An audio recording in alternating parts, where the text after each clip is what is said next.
لیکن اس کے باوجود رافضہ اور اخوان جو کہ خوارج کی ایک شکل ہے، بلکہ شیخ فوزان نے تو انہیں خوارج سے بھی بدتر بتایا ہے۔ أصل منشأ هذه الطائفة خوارج، لكن زاد شرهم، تجاوزوا ما يفعله الخوارج. الخوارج ما كانوا ينسفون البيوت ويفجرون المساكن والمتاجر، ما كانوا يعملون هذه الأعمال وهذه الغيلة. تو رافضہ اور اخوان یہ دونوں اس کشمکش کو مسلسل جاری رکھنا چاہتے ہیں، پوری دنیا کے مسلمانوں کے جذبات کو اپنی اور سمیٹنے کے لیے، اور دوسرا چندہ اور دھندہ کے لیے۔ روافض اور اخوان ایسا کیوں کر رہے ہیں، اس کی دو وجہ ہو سکتی ہے۔ یا تو یہ منافق ہیں، جان بوجھ کر ایسا کر رہے ہیں، یا دوسری وجہ یہ ہو سکتی ہے کہ یہ مسلمانوں کے نادان دوست ہیں، اور دونوں ہی صورتوں میں یہ مسلمانوں کے لیے خطرناک ہے۔ ایسا لگتا ہے کہ دونوں ہی طرح کے لوگ ان کے ساتھ جڑے ہوئے ہیں۔ کچھ بڑے اپنے فکر، نظریے اور لالچ میں آ کر منافقت دکھاتے ہیں، جبکہ کچھ دوسرے بھولے بھالے لوگ بیچارے مسلمانوں کے نادان دوست ہیں، جو جذبات میں آ کر یا مجبوری میں ان جماعتوں کے ساتھ جڑ جاتے ہیں۔ اس ٹاپک پر اگر آپ اردو میں اور جاننا چاہتے ہیں تو میں آپ کو دو عالموں کو سننا ریکمنڈ کروں گا، ایک مولانا ابو رضوان محمدی صاحب اور دوسرے مولانا اجمل منظور مدنی صاحب۔ ان دونوں عالموں نے اس ٹاپک پر بہت تفصیل سے بات کی ہے۔ اگر آپ اس مسئلے میں اور جاننا چاہتے ہیں تو ان کے بتائے ہوئے پوائنٹس کو دھیان سے سمجھنے کی کوشش کیجیے گا۔ اس نعرے کی شروعات دراصل خمینی نے کی تھی، طریقۃ القدس یمر من کربلا، کہ فلسطین کی آزادی کا راستہ کربلا سے ہو کر گزرتا ہے۔ اب ان کا نعرہ یہ ہو گیا ہے کہ کربلا چونکہ آج کے دن آزاد ہو چکا ہے، آج کے دن اس پر ہمارا قبضہ اور کنٹرول ہے ایک طرح سے، اسی لیے اب عرب کے دوسرے ممالک کی طرف ان کی نظر ہے کہ اب پہلے ان ممالک کو تباہ کریں گے، ان پہ قبضہ جمائیں گے، اس کے بعد میں جو ہے یہود سے فلسطین میں لڑائی ہوگی۔ یہ العربیہ کی رپورٹ دیکھیے، جس میں ایران کا ایک آفیشیل علی رضا کہتا ہے کہ امام خمینی کہا کرتے تھے کہ فلسطین کی آزادی کا راستہ کربلا سے ہو کر گزرتا ہے، آج کے دن کربلا آزاد ہو چکا ہے اور اس پر ہمارا قبضہ ہے، اس لیے اب فلسطین کی آزادی کا راستہ عرب کے دوسرے علاقوں سے ہو کر گزرتا ہے۔ اب سعودی عربیہ کو تباہ کرنا ہے، وہاں کے سنیوں سے حکومت چھیننی ہے، اس کے بعد میں فلسطین میں یہود کو دیکھا جائے گا۔ اس کے بعد علی رضا نے یمن کے اندر رافضہ کی جو ایک تنظیم حوثی بیٹھی ہے، انہیں اس بات پر ابھارا کہ سعودیوں کو تباہ کرنا ہے، سعودیوں کو تباہ کرنے کے لیے وہ تیار رہیں۔ یہ حوثی رافضہ کی وہی تنظیم ہے جو سنی بچوں اور عورتوں تک کو قتل کر ڈالتے ہیں۔ اس طرح کی بہت ساری رپورٹس اور خبریں آتی رہتی ہیں جس میں کہ یہ لوگ سویلینز پر اٹیک کر دیتے ہیں، معصوم بچوں اور عورتوں تک کو قتل کر ڈالتے ہیں۔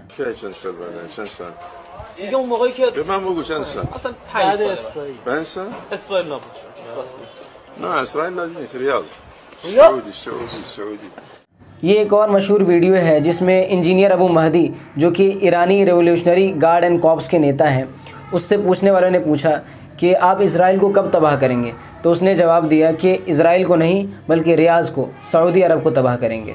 اس طرح کے بے شمار بیانات، نیوز اور ویڈیوز ہیں جو رافضہ کے خطرناک عزائم کو بالکل واضح کر دیتے ہیں۔ ذرا سوچئے، اگر یہ لوگ حرمین یا سعودی عرب پر قابض ہو گئے تو کیا کریں گے؟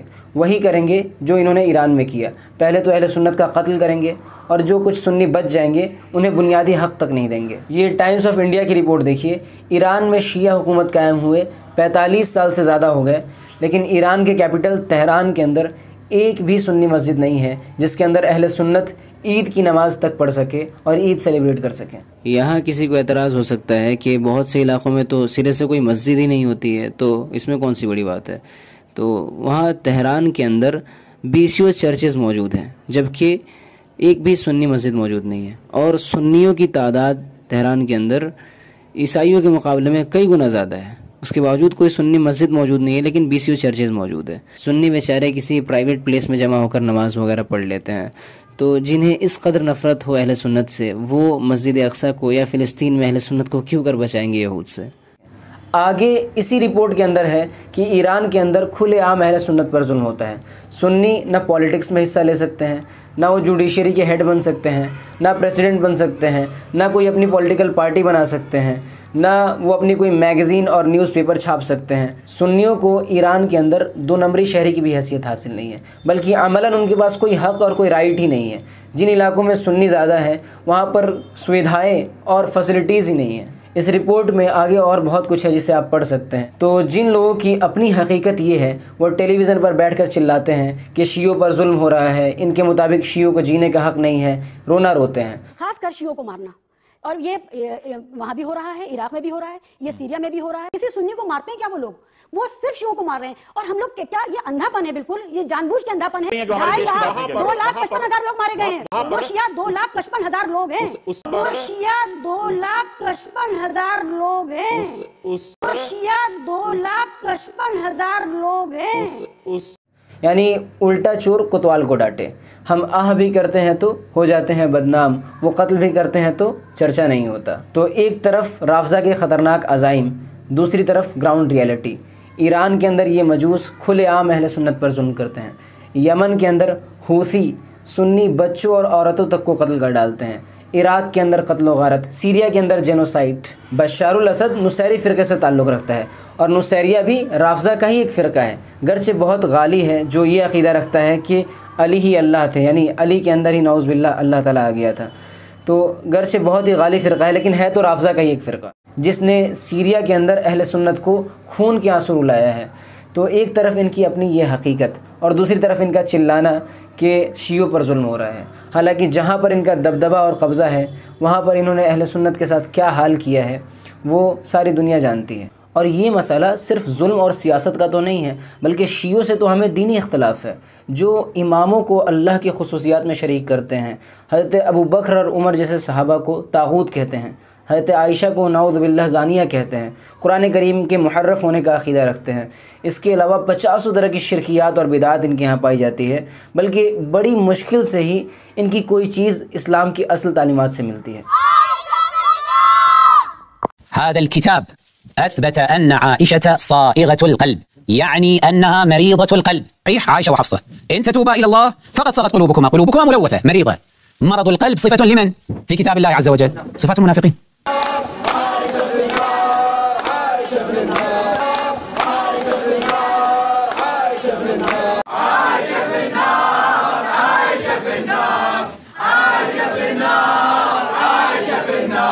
لو تتبعوا خطاباتنا في هذه المناسبة السعيدة لوجدونا في كل سنة نقدم دليلا جديدا من الكتاب والسنة والتاريخ على أن هذه المرأة في النار. تفعلون ب1200 رواية في تحريف القرآن. واضح. الشيخ الكليني يقول بتحريف القرآن. يعني الإمام علي بن الحسين يكفر أبا بكر وعمر، يقول عنهما كافران لا مجتهدان. ما تبرأ من أبي بكر فأنت لست شيعيا بل لست مسلما حقا. أنا أعتقد بأن علي عنده القدرة على الإحياء والإماتة والرزق، عنده قدرة على كل. حتى محمد لما عرج إلى السماء كلمه الله بصوت علي. تعجب کی بات ہے کہ کوئی مسلمان، کوئی اہل سنت ایسے لوگوں کی حمایت کیسے کر سکتا ہے جن کے ہاں شرکیات پائی جاتی ہے، بدعات کی بھرمار پائی جاتی ہے. اس کا صرف ایک مطلب بنتا ہے کہ ہم نے اب تک شرک کی خطرناکی کو ٹھیک سے سمجھا نہیں ہے. ایک شخص جو لاکھوں لوگوں کو قتل کر دے اور دوسرا شخص جو اللہ سبحانہ تعالیٰ کے ساتھ شرک کرے. اس شرک کرنے والے کا گناہ، اس شرک کرنے والے کا جرم اس قتل کرنے والے شخص کے گناہ سے کئی گنا زیادہ بڑا ہے. اور ذرا ان لوگوں کے بارے میں سوچئے جو نہ صرف شرک کرتے ہیں بلکہ شرک کی طرف بلاتے ہیں، دن و رات ان کا شرکیات میں گزرتا ہے. ایسے لوگوں کی حمایت کرنا صرف چند سیاسی مفاد کے لیے تعجب کی بات ہے، لیکن یہ کام کیا ہے مولانا مودودی اور ڈاکٹر اسرار احمد جیسے لوگوں نے. پورے عالم اسلام میں صرف شیعہ ایران ایسا نکلا ہے کہ جس نے بادشاہت کا خاتمہ کیا. ان لوگوں نے اپنے سیاسی مفاد کے لیے، اپنے سیاسی تنظیم کو چمکانے کے لیے رافضہ کی حمایت کی ہے. یعنی عقیدہ ان کے نزدیک اہم نہیں ہے بلکہ سیاسی مصلحت، سیاسی مفاد جو ان کے نزدیک زیادہ اہم ہے. اور آج بھی جماعت اسلامی سے جڑے ہوئے لوگ ان لوگوں کی حمایت کر کے یہ ثابت کر رہے ہیں کہ ان کے نزدیک عقیدے کی کوئی اہمیت نہیں ہے. بہرحال یہاں پر کرنے کا کام یہ ہے کہ وہ مساجد جن کے اندر جماعت اسلامی والوں نے اپنی پکڑ بنا رکھی ہے، ان مساجد کے لوگوں کو، نوجوانوں کو چاہیے کہ پہلے جماعت اسلامی والوں سے رابطہ ختم کرے. مسجد کے اندر جو بھی پروگرام کرنا ہے، جو بھی دینی خدمت انجام دینی ہے، مسجد کے لوگ خود سے معاشرے کے اندر اس دینی خدمت کو انجام دیں، خود سے وہ کمپین چلائے، چاہیں خود سے وہ پروگرام انجام دیں. اسے خواہ جماعت اسلامی سے جوڑنے کی ضرورت نہیں ہے، نہ انہیں چندہ پہنچانے کی ضرورت ہے. یہ جماعت کبھی بھی مسلمانوں کے لیے مفید ثابت نہیں ہوگی کیونکہ اس کی بنیاد ہی غلط پڑی ہوئی ہے. شرک کے دعات، شرک کی طرف بلانے والے بدعتیوں کے ساتھ مل کر کے کبھی کوئی اسلامی حکومت قائم نہیں ہو سکتی ہے. آپ کون سی اسلامی حکومت قائم کریں گے جہاں پر شرک اور بدعات ویسے ہی ہوتی رہے؟ اور تعجب کی بات یہ ہے کہ اس جماعت سے سب سے زیادہ جڑے ہوئے لوگ دیوبندی فرقے سے تعلق رکھتے ہیں. حالانکہ علماء دیوبند نے بھی مولانا مودودی کے گمراہ نظریات کو بیان کر دیا ہے، اس کے باوجود سب سے زیادہ دیوبندی فرقے کے لوگ جماعت اسلامی سے جڑے ہوئے ہیں. اور مولانا مودودی کی تفسیر تفہیم القرآن کے بارے میں خود دیوبندیوں کے بڑے مفتی تقی عثمانی صاحب نے یہ بات کہی ہے کہ تفہیم القرآن کے اندر کئی سارے مسلمات کا اور اہل سنت والجماعت کے جو بنیادی عقائد ہیں ان کا انکار ہے۔ اس کے باوجود دیوبندیہ کی ایک بڑی تعداد اس تفسیر کو پڑھتی ہے اور اس جماعت سے جڑی ہوئی ہے۔ اب وہ دیوبندیہ جو جماعت اسلامی سے جڑے ہوئے ہیں وہ خود فیصلہ کر لے کہ انہیں علماء دیوبند کی بات ماننی ہے یا مولانا مودودی اور جماعت اسلامی کی سائڈ لینی ہے۔ ایسے ہی آئیسس کے بارے میں چرچا ہے کہ یہ لوگ سلفی ہے۔ تو ISIS ایک الٹرا کنزرویٹو سلافی مسلم سیکٹ آئیڈیالوجی والا ٹیررسٹ گروپ ہے۔ I understand that most of the Germans who've become jihadists are Salafis. We use some generic terms like radical Islam, radical Muslim, which is nonsense. We don't have to use jihadism, we have to use Salafism. میں آپ کو clear کر دیتا ہوں کہ ISIS والے سلفی نہیں ہیں، بلکہ یہ لوگ اینٹی سلفی ہے، سلفیوں کے بالکل الٹا ہیں۔ ان کے اندر سلفیت کا سین بھی نہیں پایا جاتا ہے، بلکہ دنیا میں آج اگر کوئی واحد جماعت ایسی ہے جنہوں نے ساری دنیا کے سامنے آئیسس اور اس جیسی تنظیموں کو ننگا کیا ہے تو وہ سلفی ہے۔ بلکہ سلفیوں کے بڑے ائمہ نے تو انہیں خوارج اور شیطانی لشکر ڈکلیئر کیا ہوا ہے۔ اور آپ خود سوچئے کہ اگر واقعی یہ لوگ سلفی ہیں تو یہ لوگ سلفیوں کے سب سے بڑے گڑھ سعودی عرب کو کیوں تباہ کرنا چاہتے ہیں؟ خیر، اس ریالٹی کو آپ کو ڈاکٹر ارکم صاحب اچھے سے سمجھا دیں گے کہ اس وقت داعش کو سلفیت سے جوڑا جا رہا ہے، کہ داعش سلفی تحریک ہے، یہ سلفی لوگ ہیں۔ ہمارے یہاں کے ایک مولانا سلمان ندوی صاحب نے داعش کو سلفیت سے جوڑا ہے۔ اللہ تعالیٰ انہیں ہدایت دے، انہیں سمجھ نصیب کرے۔ ان بیچاروں کے پاس جو علم ہے وہ میڈیا کا علم ہے، میڈیا بھی یہی کہتا ہے، انہوں نے الزام نہیں لگایا، میڈیا بھی یہی کہتا ہے، مغربی میڈیا بھی یہی کہتا ہے، رافضی میڈیا بھی یہی کہتا ہے، نصیری میڈیا بھی یہی کہتا ہے کہ یہ لوگ سلفی ہیں۔ لیکن کیا میڈیا ان پر الزام لگا رہا ہے؟ اگر الزام لگا رہا ہوتا سلفیت کا تو ان کا بیان آنا چاہیے تھا۔ ابو محمد عدنانی خاموش ہے، لیکن یہ خود اس بات کا اعلان کرتے ہیں۔ مصیبت تو یہ ہے کہ یہ خود کہتے ہیں کہ ہم سلفی ہیں۔ اسی لیے میں یہاں ضروری طور پر 2-4 نقطے بیان کر کے اس مسئلے کی وضاحت کروں گا کہ کیا یہ حقیقت میں سلفی ہیں، یا کیا سلفیت داعش جیسی تنظیم کو جنم دے سکتی ہے؟ قطعاً نہیں۔ یہ بیچارے جاہل نوجوان جن کے دلوں کے اندر ایمان کا جذبہ ہے، اسلام کا جذبہ ہے، یہ اسلام کے لیے مرنا مٹنا چاہتے ہیں، یہ لوگ چونکہ سفہاء الاحلام ہیں، بدبخت بدعقل لوگ ہیں، اور حدثاء الاسنان کم عمر ہیں، کم سن ہیں، یہ کم سن کم عمر کم عقل لوگ سلفیت کو سمجھتے ہی نہیں ہیں۔ سلفیت کا دعویٰ کر رہے ہیں لیکن وہ سلفیت میں ذرہ برابر بھی نہیں ہے۔ سلفیت ہے کیا چیز؟ 2 لفظوں میں، ما انا علیہ واصحابی۔ سلفیت یہ ہے کہ ایک انسان اس طریقے پر رہے جو طریقہ اللہ کے نبی صلی اللہ علیہ وسلم کا تھا اور صحابہ اکرام کا تھا، قول اور اعتقاد میں، قول و عمل میں، دونوں طریقے سے، اعتقاد میں بھی، قول میں بھی، عمل میں بھی اللہ کے نبی اور صحابہ اکرام کے طریقے پر رہے، اور صحابہ کی اتباع کرنے والے تابعین اور ائمہ اسلام کے طریقے پر رہے، اور کتاب و سنت کے ذریعے اسلام کو سمجھتا ہو، اور صحابہ اکرام اور سلف صالحین کے ذریعے سے، ان کی فہم کے ذریعے اسلام کو سمجھتا ہو۔ یہ ہے سلفیت۔ اب ان بیوقوفوں کو وہم کیا ہوا ہے؟ وہم یہ ہوا ہے، یہ سمجھتے ہیں کہ سلفیت کس بات کا نام ہے؟ بندہ شرک نہ کرتا ہو، کھلم کھلا قبروں پہ جانا، نظر و نیاز کرنا، طواف کرنا وغیرہ وغیرہ، جو سلفیت کے عام ایشوز ہیں، شرک نہ کرتا ہو اور بدعت میں مبتلا نہ ہو تو وہ سلفی ہے۔ یہی تو عام انسان جانتا ہے سلفیت کو، لیکن ان کم عقلوں کو اتنا نہیں پتا کہ سلفی تحریک، اہل حدیث تحریک، اہل سنت والجماعت کی تحریک شرک کی مخالفت اگر کرتی ہے اور بدعت کی مخالفت کرتی ہے تو صرف یہ عملی چیزیں ہیں۔ بدعت عملی کون سی ہیں؟ بہت ساری چیزیں جو کام کیے جاتے ہیں سب عملی بدعتیں ہیں، میں ان کا ذکر نہیں کروں گا۔ اور شرک جو قبروں پر اولیاء کے ساتھ، غیر اللہ کے ساتھ جو شرک کیا جاتا ہے وہ بھی عملی چیز ہے۔ یہ عملی شرک اور عملی کفر اور عملی بدعت ہے، اور سلفیت کا منہج ہے کہ عمل اور اعتقاد دونوں میں صحابہ کے مطابق ہو۔ ان کو یہ نہیں پتا کہ ایک بندہ شرک نہیں کرتا ہے، قبروں پر نہیں جاتا، غیر اللہ کے سامنے سر نہیں ٹیکتا، لیکن وہ اعتقاد رکھتا ہے شرک کا، اللہ کے ساتھ کسی کو شریک سمجھتا ہے اپنے دل میں، اعتقاد میں، تو وہ سلفی نہیں ہے، مشرک ہے۔ ایک بندہ ظاہری بدعتیں نہیں کرتا لیکن اپنے دل کے اندر اعتقاد رکھتا ہے کچھ بدعتوں کا، اعتقادی بدعت میں مبتلا ہے، وہ سلفی نہیں ہے۔ اب یہ لوگ، یہ خوارج، یہ عام خوارج صفت لوگ یہ سمجھتے ہیں کہ میں بھیا شرک پہ نہیں جاتا، قبروں پہ نہیں جاتا، غیر اللہ کے سامنے نظر و نیاز اور سر نہیں ٹیکتا، لہٰذا میں، اور اسی طریقے سے میں بدعتیں نہیں کرتا ہوں، کوئی بھی 20ویں 40ویں 11ویں 12ویں میں کچھ نہیں کرتا ہوں، تو میں سلفی ہوں۔ جبکہ یہ انسان بچا ہوا ہے تو صرف عملی بدعت سے اور عملی شرک سے، لیکن تکفیر یہ اعتقادی بدعت ہے۔ یہ لوگ اعتقادی بدعت میں مبتلا ہیں، اور جو بندہ اعتقادی بدعت میں مبتلا ہو وہ سلفی کبھی نہیں ہو سکتا۔ لہذا اس بات کے ذریعے میں اس کو ختم کر دیتا ہوں، مسئلے کو مزید وضاحت کی ضرورت نہیں ہے کہ داعش سلفی ہے یا نہیں۔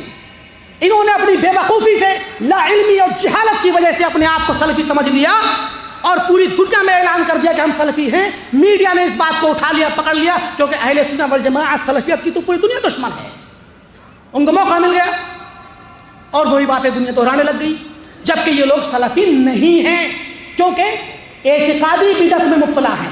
That's all.